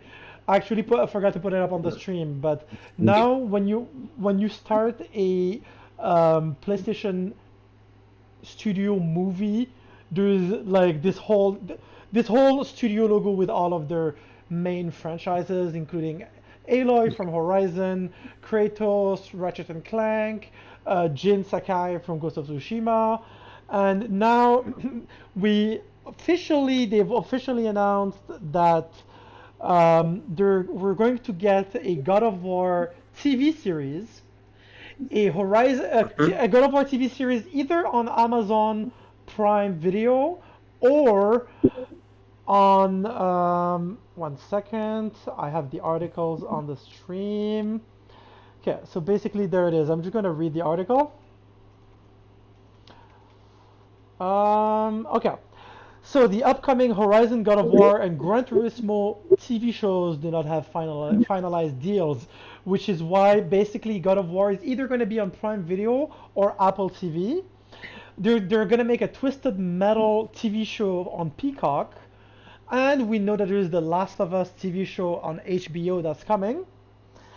And apparently they're also working on a Gran Turismo movie. It's not going to be a TV show, it's going to be a movie with a District 9 director. And basically they're saying that Elon Blomkamp? What's I think he, Blomkamp, right? no, I think District 9, Neil something Blom. Blomkamp. Yes, yeah, yeah. It's Neil Yeah, Neil Blomkamp. Blomkamp. There Yeah, we yeah, go. yeah. And as quoted by one of the Sony officials, we have a very, very robust lineup of PlayStation IP coming. Uncharted did really, really well as our first effort in combination with PlayStation IP. It's over $400 million in box office and has set a very good path for us. So me, what I think is, um, Spider-Man: No Way Home made over $1 billion in the middle of the pandemic, and I think they're looking for their next billion-dollar franchise. They know that Spider-Man isn't gonna run forever. Well, I mean, it will run forever, but you know, they want more than one franchise that is going to make more than $1 billion. And so basically, Tony Vinciquerra, which is Sony Pictures chairman and CEO, I have the quote on the screen. We have roughly 10 projects in development right now.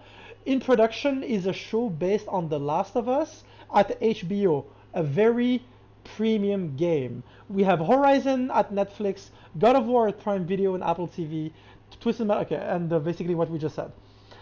And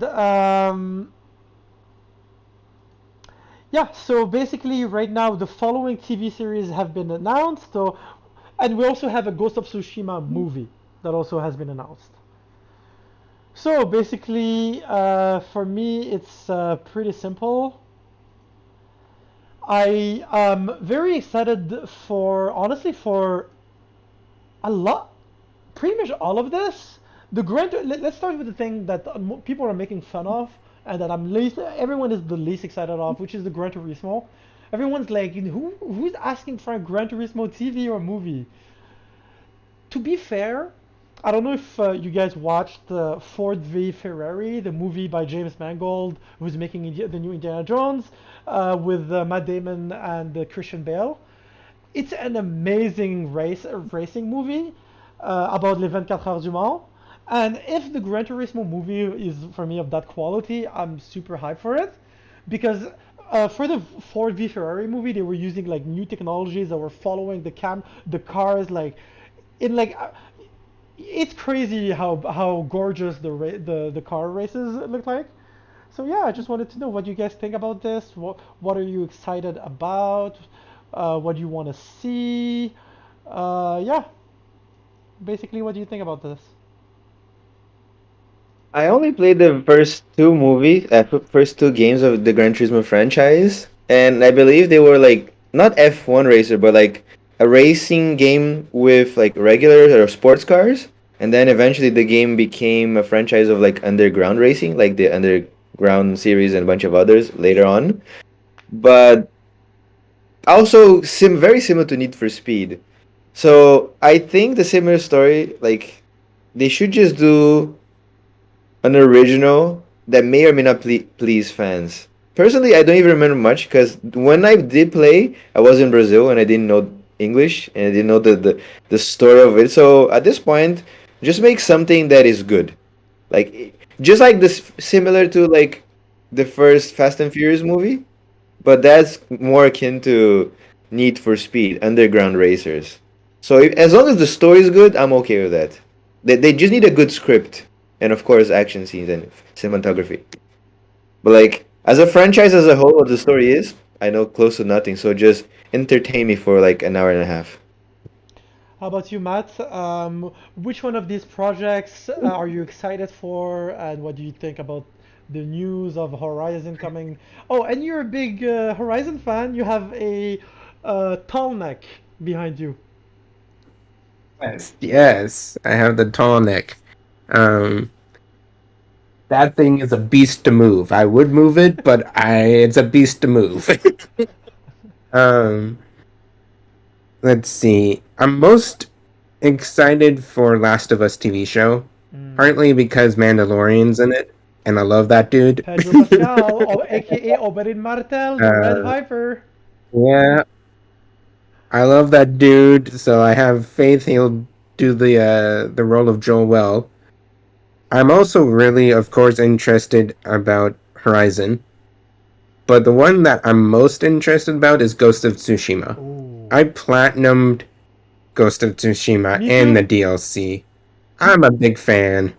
I want to see what they do with it. Like, if they do a Kurosawa type one where it's just black and white, like, is it a movie or an episode? That would be amazing. It's a Is it a movie. movie or show? Movie. It's a movie. Like, if they have the balls to make the movie Kurosawa style and like black and white filter on it, That would be ooh, that amazing. might be good. That would be That might be amazing. real nice. Um, the about Gran Turismo, I think it can go either two ways. One way, they do Fast and Furious, where they're like, there's cars, but there's also shooting and gangsters. Or they do like the movie you referenced, where it Ford. really just sticks to racing and like focuses on cars and like the history of cars, or like focuses on a racer of some sort. I'm So hoping it goes that direction instead of Fast and Furious, because we still have Fast and Furious. The 10th one is being made right now or something, or like in pre-production. So I'm like, I don't think we need more Fast and Furious. Yes, we need more Fast and Furious. We need to go to space and oh, underwater. they're going to space, or haven't they been in the last movie? Anyway, I don't want to get Yeah, no sad. distracted by Fast and Furious. So just to say about Gran Turismo, one last thing. Um, my friend bought the Gran Turismo for PS5, and I tried it on like my TV, and it is so freaking gorgeous. Like the cinematic at the beginning, and even during the race, the graphics are so incredible that I swear to God, sometimes you don't know if you're watching a documentary of a like an actual like car race or if it's a video game. That's how good it looks. Second, at the beginning of the game, there is a cinematic that shows the history of cars, and it's like starts all the way from like black and white, back when cars were just like an idea, all the way until today. And it's such a love letter to cars in general that if it's anything with guns and shooting and action, I'm going to be very disappointed.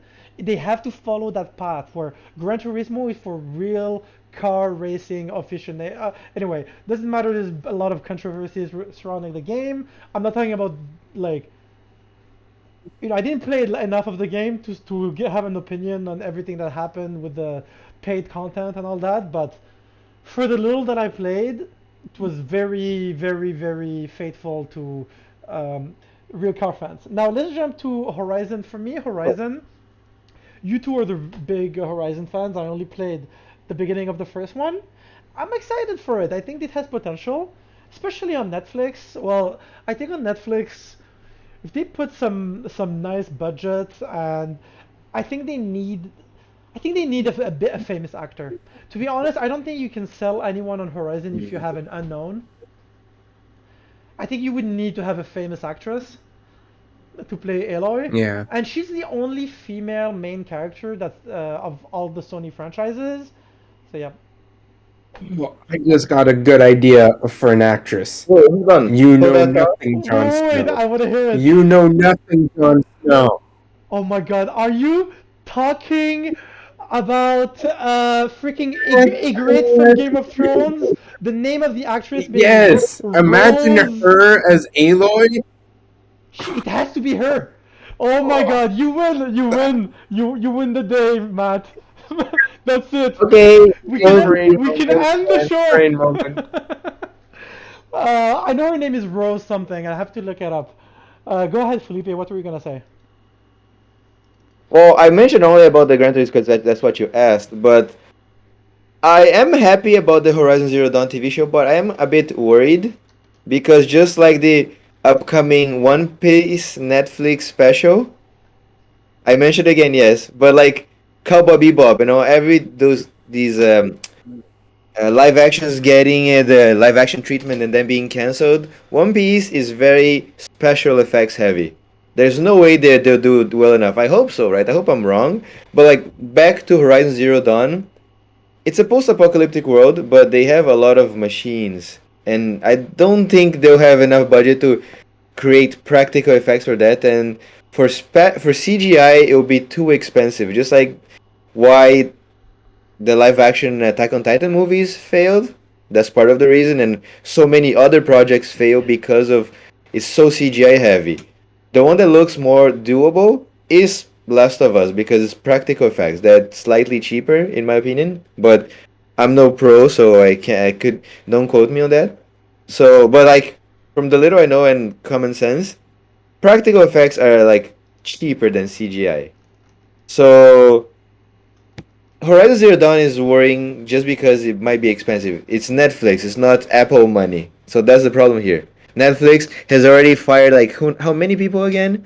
Oh, if you don't like this project, just you feel free to quit, right? So Netflix has been doing quite a few blunders here and there. So and they're creating shows that aren't really marketable or to sell merchandise to keep more money coming back in. So just adapting like one-time thing. So unless they really make a deal with Sony for like the Aloy toys or Telnex or whatever, which is already independent Yeah. their own, they may do well in long term. So that's the problem with Netflix. They don't have Apple money.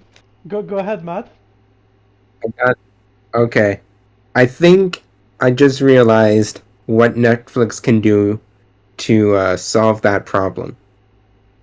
It will be like how Game of Thrones kind of did it, where it'll be more focused on the human characters, and then like the robot animals and the beasts and that stuff, they won't use them as much as in the games. They'll be like maybe you'll see like the first robot animal, the big one, maybe like 2 or 3 episodes in. Maybe like the first 2 episodes, it's just setting up Aloy, who she is, the tribe, what she does in the tribe, how she's ostracized by the tribe because she's not one of them. And then like episode 4 of 10 or something, she finally goes out and sees the first massive robotic monster, animal, whatever you want to call it. Yeah. So I think they could figure out a way to like balance out the CGI in their budget, but I don't And know. honestly, That's like, just my thing. Yeah. budget-wise, for me, I don't think I'm really worried for Netflix, because one of the reasons why Netflix is in the predicament that they are currently in business-wise is because they spent so much money on some of their series. Like when they invest money on a project, they invest a lot of money. And one small thing, when we see the tall neck for the first time, I want a moment just like in Jurassic Park when you see like the tall neck dinosaur, when Grant in the first Jurassic Park sees it and he's like takes off his glasses. I want a moment like that the Yeah. first time you see a tall neck. You made And good yeah, points. you So have a great point, Matt.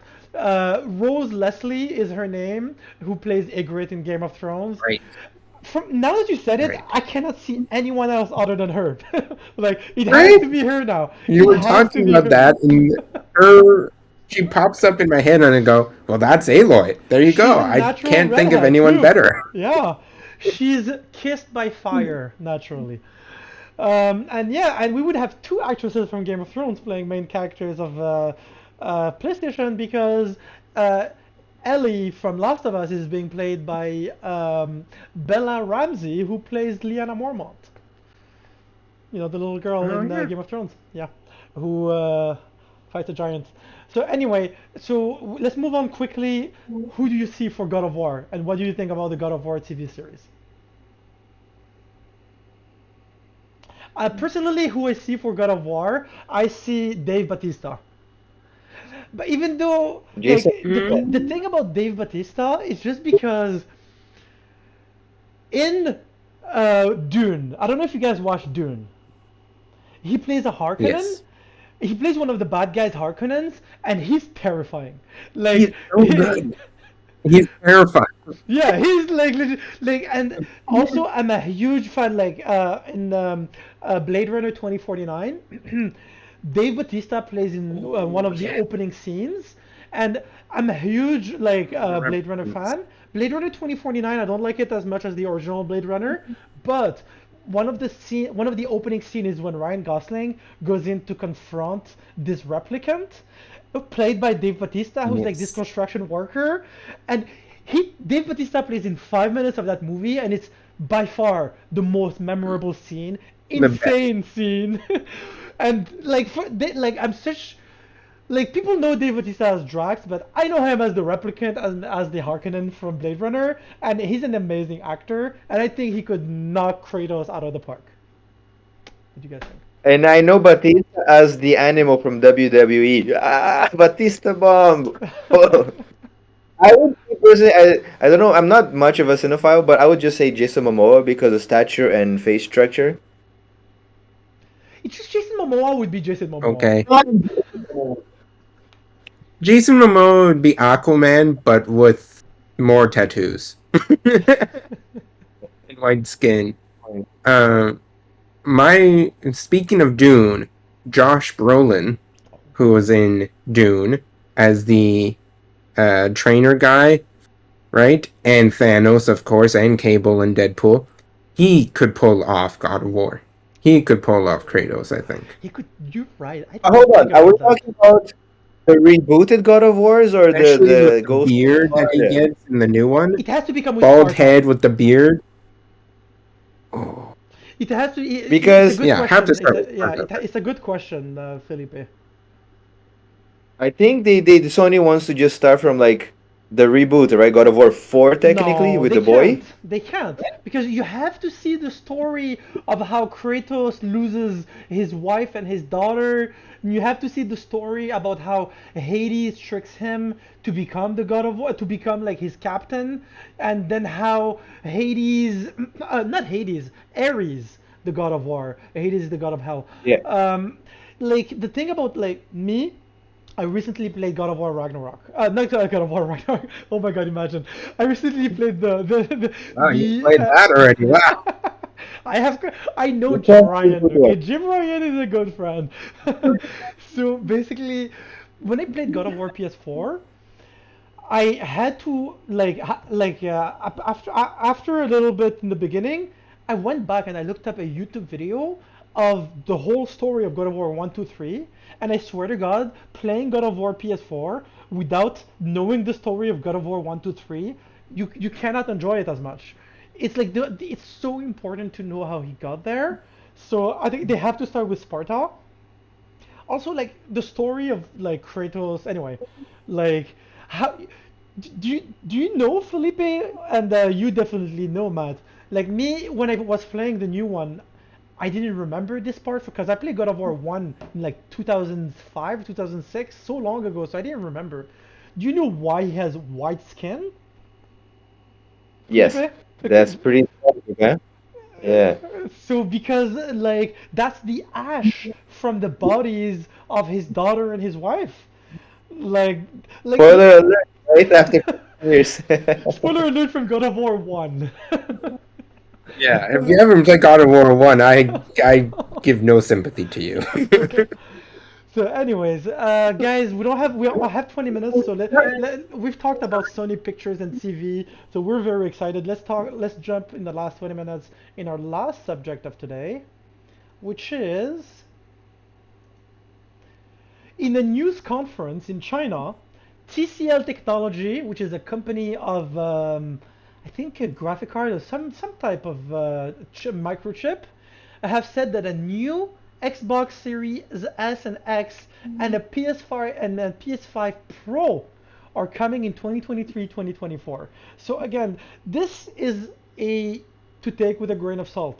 There's nothing official here, but we've been hearing these rumors for a while. Moore's Law on Sacred Symbols was a guy who has a big channel where he talks about hardware and new tech, has been saying that PS5 Pro, this has been in development for a while. The thing is, of course they were gonna make a PS5 Pro.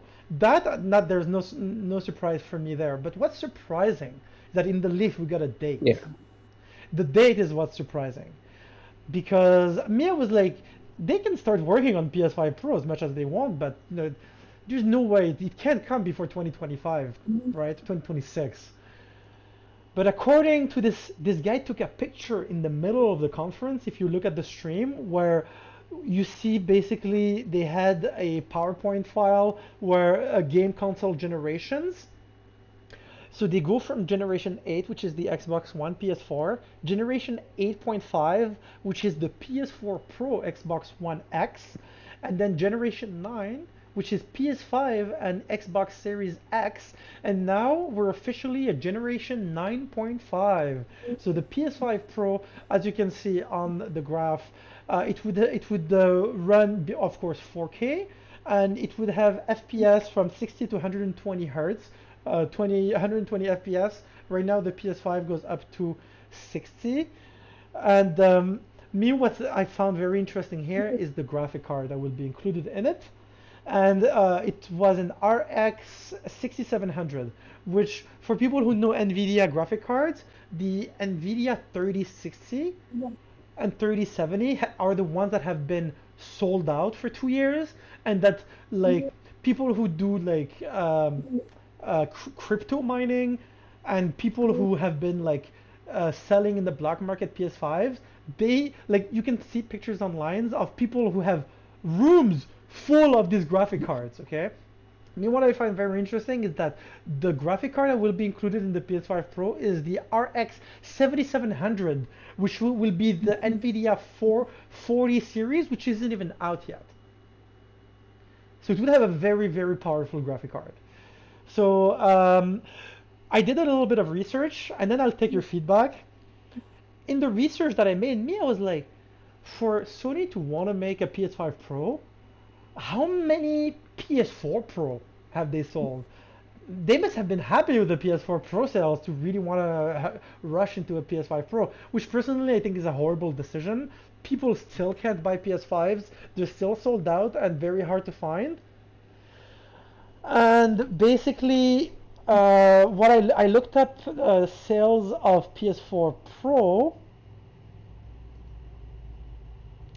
and we don't have the sales numbers exactly, but Jim Ryan said in an interview in 2017, a year after the PS4 Pro came out, that PS4 Pro represents nearly 1 in every 5 PS4 sold. So 1 in 5 PS4 sold in 2017 was PS4 Pro, and let's be honest, the number probably increased like with the years, because in 2020 people were buying a 4K TV probably wanted a PS4 Pro and not a PS4. So yeah, this is the big news. What do you guys think? I think it's about time for me to consider buying a new console, but I'm still waiting for the Switch Pro, for example. I don't have one. Like, I'm still perfectly happy with my regular PS4 that I bought used, and it's still been lasting for like, I think being 3, 4, 5 years, who knows how long. I got it used, and it's still like getting strong. play all day to like so I don't overheat it. So I think it's fine. But when I do buy an upgrade, I think I'll just go directly for the PS5. But personally, unless you're really one of those fanatic fans, I have friends who just like, buy every single phone, for example, an iPhone when it comes out, just because of the extra upgrade. But personally, I mean, I'm no pro, and you can of course enlighten me on that. You can inform me on that, but I don't see that much jump other than like loading time and some better graphic improvements. But personally, I don't care much about that improvement in the field yet, unless you jump to VR. PS4 and 5 are near the peak of gaming. I think. Like, what else can you improve other than loading speed and the seamless transitions, like the Ratchet and Clank game that you showed me? Other than these types of improvements, there's nothing else that we need to improve graphic wise. Like every now and then, we do always go back to like retro as the innovation, the new innovation, which is kind of backwards. Like going back to quickly tangent to make a reference to like those movies, right? We're mentioning that Gran Turismo may or go back to like Fast and Furious 1. So that's a sort of a nostalgia because we haven't had that type of movie in a while. If you go back to an original, you might just catch your attention. Oh, we're not having big cars explosions, just go racing in car and a few guns that go pew pew, right? So maybe in this case, if we do trend like kind of backward as a innovation, that's what's more catchier in a sense, right? Because you have graphics, but you can't improve graphics. So every now and then the indies like, oh, we have like this retro style or whatever, or if they have like a different game that has some kind of like cell shading or coloring just to make it stand out and have good games. Like even like Oreo, the Buying for the franchise and other of game. Like I forgot the name. Escapes the 2D platform Souls game, for example, right? Yeah, Demon Souls. yeah. Like I Oh, forgot the Hollow 2D Knight? platforms. Yes, that one, for example. So unless you go something unique with the different visuals, that's what's selling. So for PS5, like what could improve? That there is nothing to improve. We just need to focus on VR. But I mean, you you do have know, a that's a good point different. because they're like, these ones are gonna be 8K. No one has an 8K TV. What are you gonna do with 8K? What do you think, Matt? Yeah. Like 4K looks great. I don't need double of 4. 4K looks fine to me. I don't need Me too. 8K. You know that like I wear glasses when I work sometimes and stuff like that, and if I don't wear my glasses, I barely see the 4K in the sense like I have to wear glasses to see 4K. Like, am I gonna need like double glasses to see 8K? Yeah. So what? I think this type of resolution is similar to like in the real world to make a comparison to real world like certain technologies. For example, we're still using fossil fuels to burn, but we have so many alternatives, like right? Like electric, for example, to be more widely available, a cheaper test and so on. We have the technology. It's just that the gas overlords, so to speak, they don't want to transit because it's not profitable for them. So in the same regard, the people making these PS4, 5 Pros involvement, they just don't want to invest that money into a good VR. I guess they don't want to do a Virtual Boy Blender, which was already like what 20 plus years ago. They don't want to do that, even though we have more technology than way back. Before I So maybe that's before I jump to you, Matt, we have 10 minutes left. I think the reason why they're doing this, because you brought up a very good point, Felipe. Why are they doing this? Like, who really? No one wants this. Seriously, like, no one wants this. I think this quote of Jim Ryan from 2017 for the PS4 Pro, I think summarized it.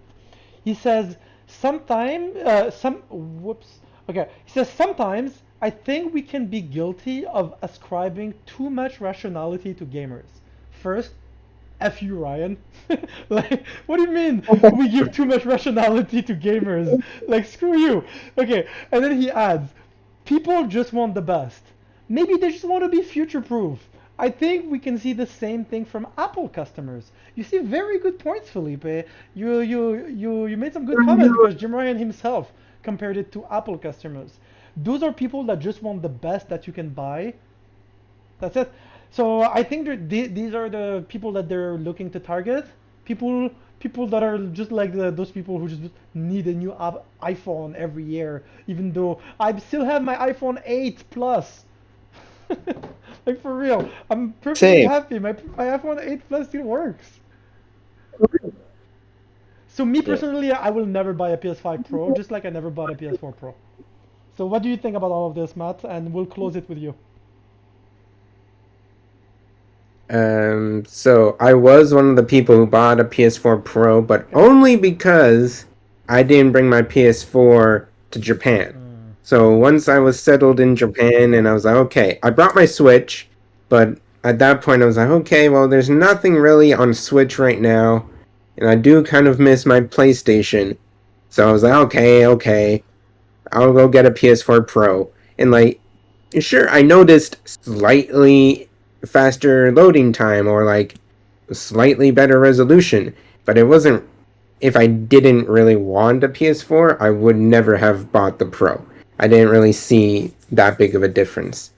But I'm not gonna get a PS5 Pro. I spent enough on a PS5 already. I don't want to buy something newer.